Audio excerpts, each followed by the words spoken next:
What's up guys, in this short tutorial I will show you how to prevent apps from crashing on an iPhone.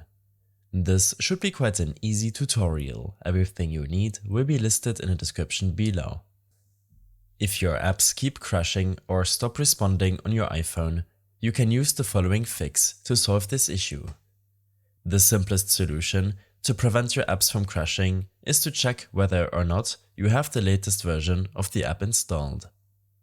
Navigate to the App Store, search for the app that's crashing, and check whether there's an update available.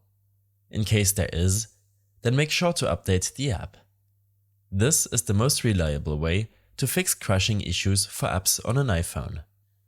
However, if the app still keeps crashing, the best solution is to delete the app and reinstall it from the App Store. This shouldn't delete the app's saved data. Simply keep holding the app icon on your home screen and select Remove App. Now, reinstall the app from the App Store. In some cases, the App Store itself keeps crashing. In order to fix this, I suggest using the Force Restart on your device. For iPhone X and later, press and quickly release the Volume Up button. Then press and quickly release the Volume Down button. Then press and hold the Side button and release it when you see the Apple logo after a few seconds.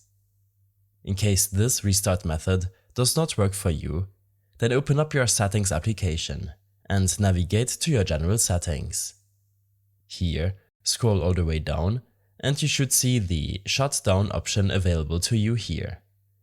If your app still keeps crashing, check if there's an update available for your device, which usually fixes the crash issue. To do so, go to your Settings app and navigate to General, Software Update. Update your iPhone to the latest version.